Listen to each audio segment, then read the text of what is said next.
Bien, estamos el día de hoy en compañía del señor Gastón Pacheco, el expresidente encargado de ADEX, la Asociación de Exportadores del Perú, un gremio que tiene ya, ustedes saben, más de 40 años, con mucha presencia en nuestra actividad productiva y económica y siempre presentando opinión sobre una serie de temas diversos en relación al tema del comercio exterior. Señor Pacheco, un gusto de tenerlo con nosotros. De igual manera, muchas gracias. Gracias por acompañarnos. Ustedes la semana pasada dieron cuenta de una serie de, un informe en realidad, que daba cuenta de más de 200 barreras de carácter general, burocrática, legal, regulatorias, de infraestructura que están impidiendo o, digamos, retardando o haciendo menos eficiente nuestro proceso de exportación. En primer lugar, habría que saber o identificar cuáles son estas barreras, por lo menos las más importantes, y cuáles son los canales de solución a cada una de ellas, porque en realidad nuestro modelo de crecimiento está sumamente fijado, sustentado en el sector externo y en nuestras exportaciones, así que es importante tener muy claro dónde pueden estar este tipo de dificultades. Sí, efectivamente, solo en el último año la caída de las exportaciones no tradicionales se explica en buena medida por la disminución de nuestras exportaciones a países vecinos, como Ecuador, Argentina, Venezuela. Entonces, en el barrio, digamos, no nos estamos tratando bien, a pesar de que todos proclamamos una mayor apertura y cuánta cosa, claro. Ahora, las formas que van adoptando varían. En esto los gobiernos suelen ser muy imaginativos, cambian de nombres, pero al final se trata de lo mismo. Se trata de ponerle barreras que hagan más difícil la entrada de productos extranjeros al territorio nacional. Digamos, si vamos a hablar primero del barrio, como usted dice, de América Latina o a Sudamérica. ¿Dónde cree usted que se han presentado esas principales barreras de ingreso a nuestros productos? ¿En qué países y por qué razones? Bueno, el caso más grave es Venezuela. Las exportaciones ahí han caído 30%. Venezuela, como sabemos, tiene un régimen de control de las divisas. Entonces los importadores venezolanos no tienen acceso a dólares para poder hacer compras. Y esto hace que las exportaciones desde el Perú se vean tremendamente disminuidas. Es el caso sobre todo de las confecciones. Entonces ahí hay un golpe muy fuerte. Dicho sea de paso, habría que decir que Venezuela se había constituido en un mercado muy importante, alternativo ante la desaceleración norteamericana y europea, ¿no es así? Exactamente, fue el mercado que los exportadores peruanos consiguieron abrir con mucho trabajo, con mucho esfuerzo, para compensar las menores ventas que hacían en otros países tradicionales. Algo similar pasa en Argentina, que también tiene un régimen de control de divisas, y ahí ponen una serie de medidas, declaraciones anticipadas, licencias previas, todo dirigido a hacer más difícil el proceso de compra. Como son límites arancelarios y pararancelarios. Sobre todo para arancelarios, exactamente, que están, digamos, debajo de la mesa. Okay. Entonces, ahí nada más hay dos, pero Ecuador recientemente ha puesto también un registro previo para las importaciones, que son trabas. Chile nos empezó a bloquear la exportación de paltas, argumentando problemas fitosanitarios que luego quedaron demostrados que no eran verdad. Y ahí la solución, que es un poco el mensaje que nosotros queremos dar, vino cuando la autoridad peruana, el gobierno peruano a través del Ministerio de Agricultura dijo que si no se levantaban esas medidas de inmediato, Perú procedería a poner algo similar al caso de las exportaciones chilenas, de manzanas y de peras. Ante esa posibilidad, el gobierno chileno rápidamente retrocedió y se restableció el comercio. Entonces ahora la situación con Chile es normal y con un tratado de libre comercio vigente. Exactamente. Entonces, ¿ese sería el camino para el caso de Argentina y Venezuela? Es el que nosotros planteamos, sobre todo para países como Ecuador y Colombia. En el caso de Colombia, Colombia nos ha puesto salvaguardias, es decir, ha puesto límites al volumen que puede ingresar de nuestros productos a su mercado. Claro, esto ha ido al tribunal de la CAN, es decir, el Grupo Andino, es un proceso que toma pues sus meses, su tiempo. La CAN no le ha dado la razón, salvo en una partida a Colombia, pero en el interín las exportaciones peruanas quedaron dañadas. Se afectan. Son productos perecibles que si no van a un mercado, y es decir, si uno ya las envió, eso se vuelve pérdida total. Entonces, ahora, del lado de la retaliación, de las medidas similares ante medidas, digamos, que toma el país al que uno exporta.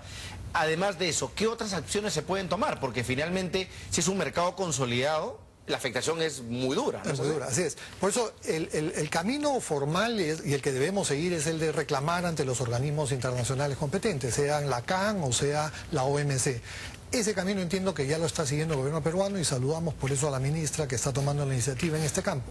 Lo que nosotros planteamos es que no debe ser suficiente. Debemos actuar en paralelo, acotando las importaciones peruanas de productos que sean sensibles de esos países, para de esa manera estimularlos a que se sienten a negociar y resolvamos las diferencias.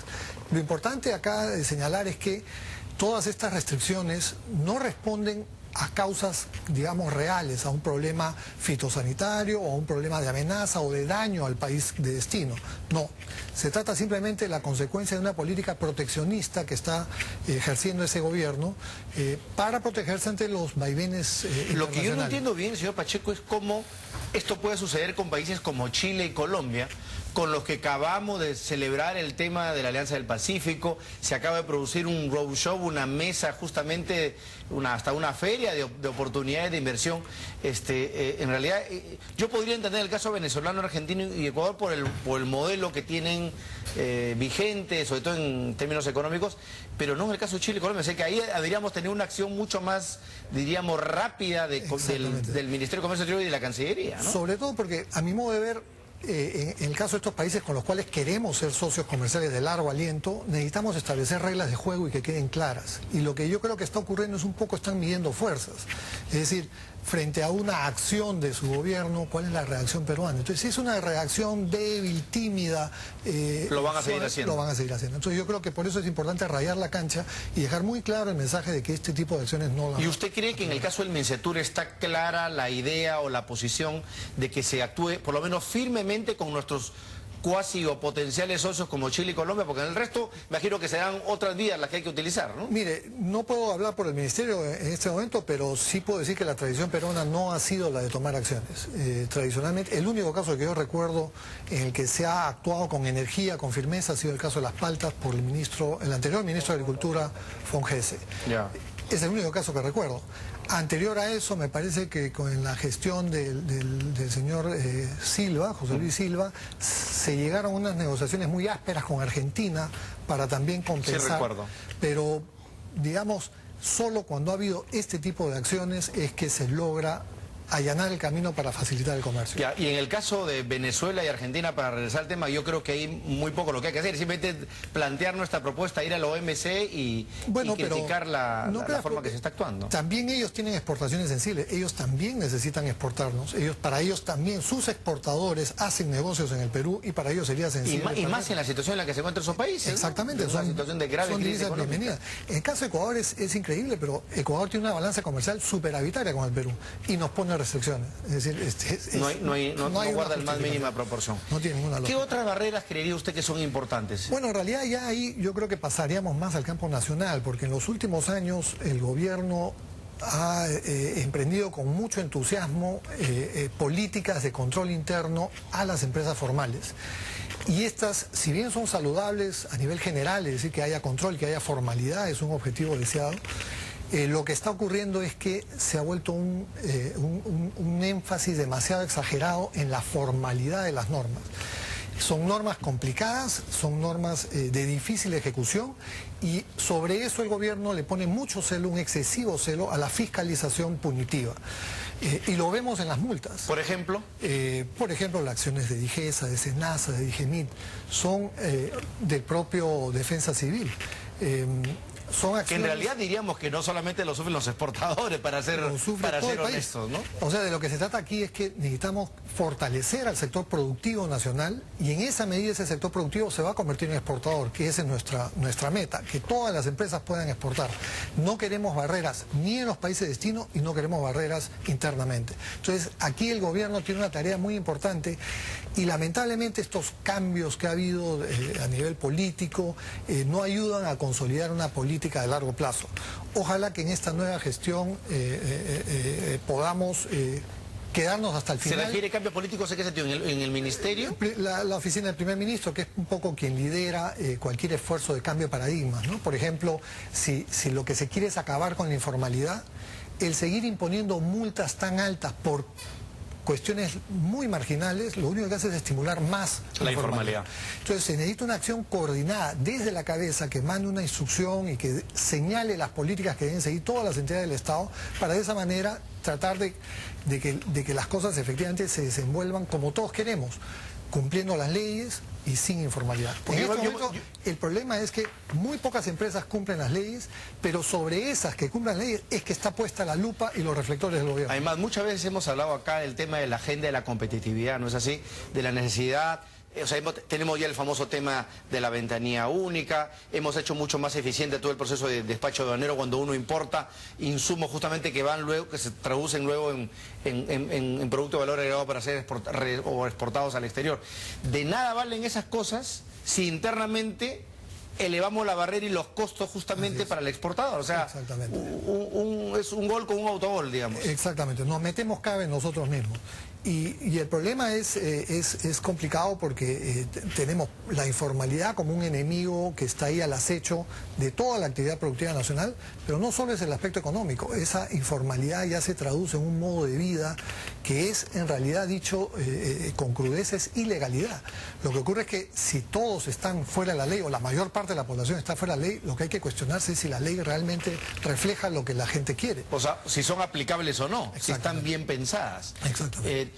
¿Ustedes dónde estarían planteando cambios puntuales, concretos, que, digamos, por lo menos aligeren esta carga, o por lo menos no, esa amenaza del, digamos, al exportador desaparezca? Mire, ¿Dónde cree usted los que dos están temas esos? más sensibles para una empresa son la parte laboral y la parte tributaria.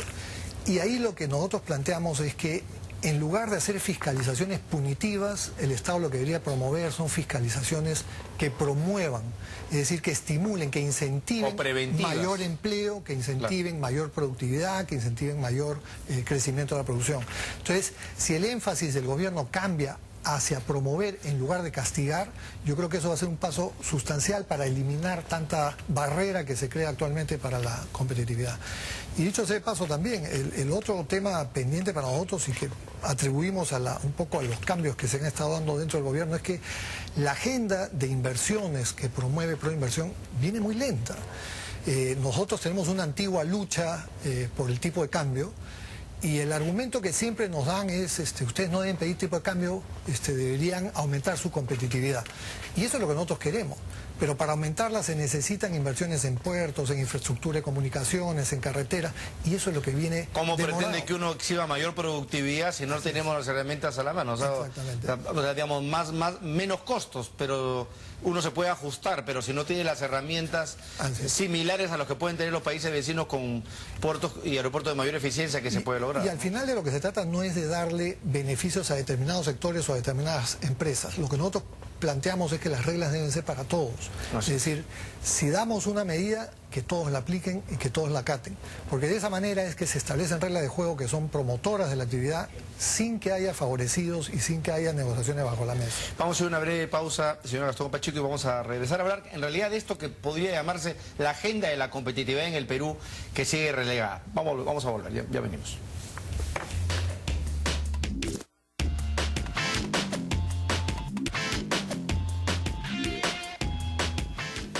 Seguimos en la compañía del señor Gastón Pacheco, el expresidente encargado de ADEX, de la Asociación de Exportadores del Perú, hablando de las barreras que hoy día tienen que enfrentar los exportadores peruanos para continuar con un proceso de consolidación, de crecimiento. Hemos hablado en buena parte de las barreras externas que nos ponen otros países para el ingreso de nuestros productos, barrera de carácter arancelario, paraarancelario, fitosanitario, que el gobierno intenta resolver de una u otra manera, pero también las barreras internas, la falta de competitividad, la falta de infraestructura, y en el marco legal o regulatorio, el señor Pacheco me decía que en este momento al sector exportador le preocupa mucho tanto el tema laboral, la regulación laboral, como el tema tributario. Regresando al tema laboral, el año pasado nos pasamos discutiendo meses el tema la labor de SUNAFIL, de esta entidad o digamos nueva entidad que se estaba creando para el tema de la fiscalización, el control y sanción. Tenemos eso por un lado, no sé qué piensan de esa situación, y lo otro es el famoso riesgo que tenían los exportadores que se elimine esta modalidad de contratación temporal que obedecía a la lógica de funcionamiento del sistema, es decir, por ejemplo, en el caso del sector agrícola, las campañas agrícolas de producción, cosecha y de determinado tipo de productos, pues tienen sentido en función a una estación, ¿no es cierto? Y no tenía sentido obligar al exportador a asumir los costos de un contrato típico anual cuando en realidad no tiene esa capacidad. Entonces, ustedes ponían eso en debate, ¿no? Exacto. El tema de la flexibilización. Pero vamos primero por el tema de Sunafil. Sí, bueno, mire, como yo digo, es saludable que el Estado haga cumplir las normas. Lo que hay que estar seguro es que esas normas sean cumplibles y sean cumplibles por la gran mayoría, no por una pequeña minoría. Lo que vemos en la legislación laboral es que es una legislación muy compleja, donde fácilmente uno puede incurrir en errores, en fallas. Eso no indica una vocación de escamotear los derechos de los trabajadores. Simplemente es que la legislación es tan complicada que por ahí algo se puede equivocar. La labor del Estado entonces debería ser promover que cada vez se cumplan mejor y en profundidad los reglamentos y las normas que ellos mismos ponen. Lo que no podemos es estar sometidos a esta espada de Damocles que cambian las condiciones generales, sea en el campo o sea en el sector industrial con los contratos temporales de exportación, porque entonces ahí se multiplica el riesgo. De hecho, lo que ya vemos es una desaceleración de las exportaciones no tradicionales y yo creo que en parte eso está explicado porque ya la perspectiva hacia adelante de invertir en estos sectores se vuelve riesgosa porque las reglas de juego no están suficientemente aclaradas ni definidas. Hay la posibilidad de que por ahí el Congreso decida dar marcha atrás, cambiar las normas porque no tienen el rango de ley. Oye, en este momento, en cuanto al tema de los famosos contratos temporales ligados al sector exportador, ¿cuál es el statu quo? Es decir, con qué...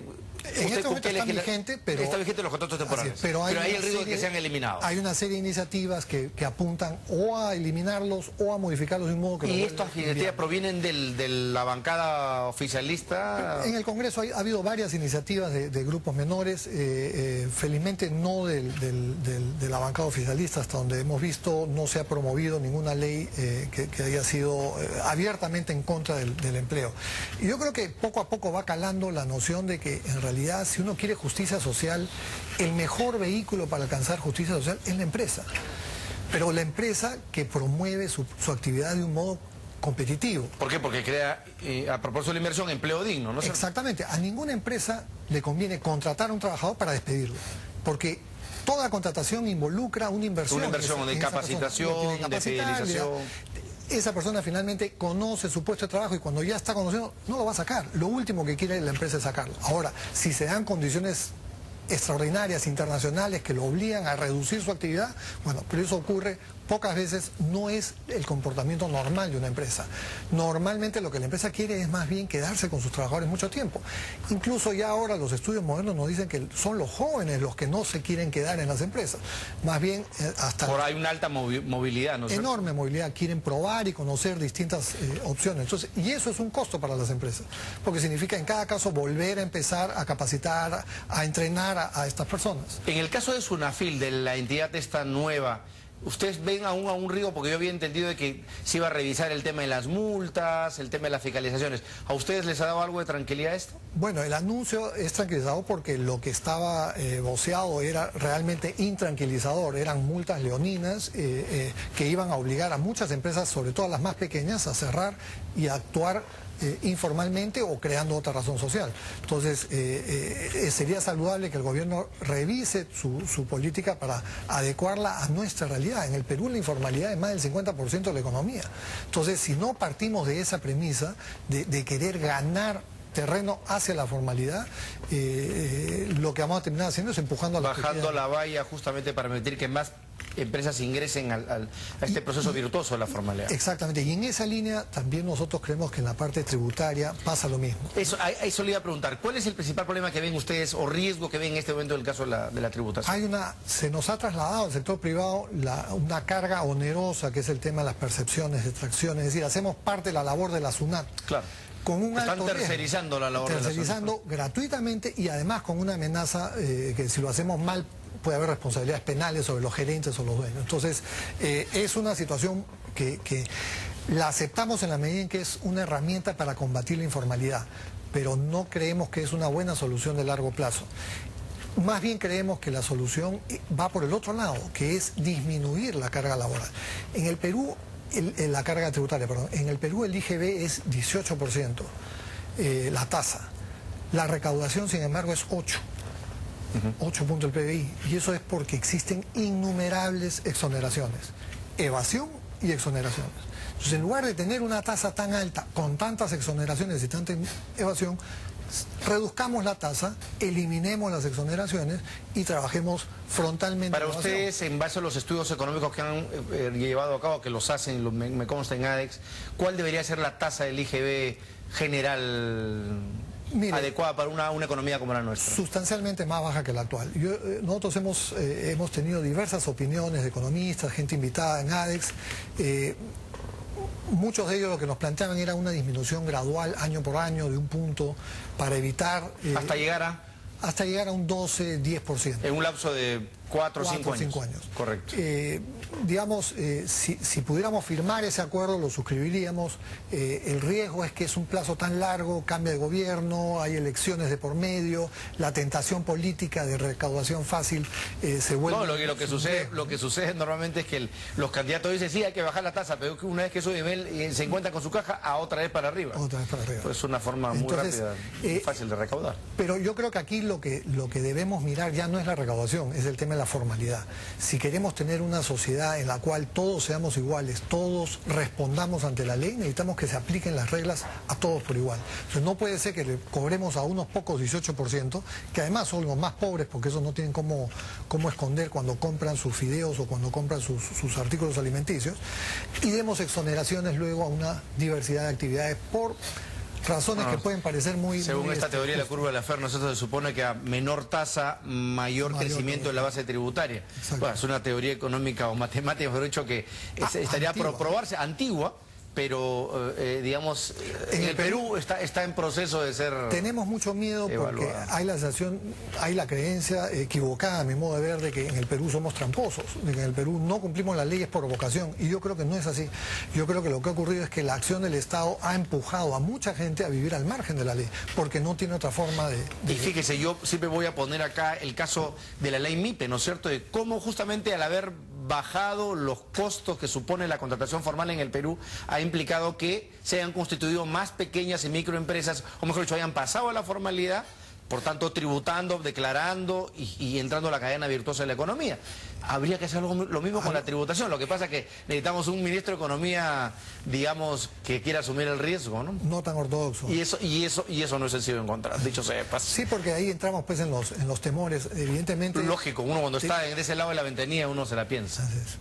Señor Gastón Pacheco, muchas gracias por estar con nosotros. Creo, nuevamente diré que esta agenda por la productividad y la competitividad del sector exportador siempre está vigente. Recordemos que el sector exportador genera un gran volumen de empleo formal y digno en el Perú. Nuestro crecimiento está mirando hacia el sector externo, así que no hay que perder de vista esta agenda. Creo que es crucial para intentar o persistir en un crecimiento por encima del 6%. Gracias, señor Pacheco, y suerte, estaremos conversando de otros temas de ADEX. Gracias. No quería irme sin antes mostrarles este libro tan interesante que me ha hecho llegar. Aquí lo tenemos. Ahí está.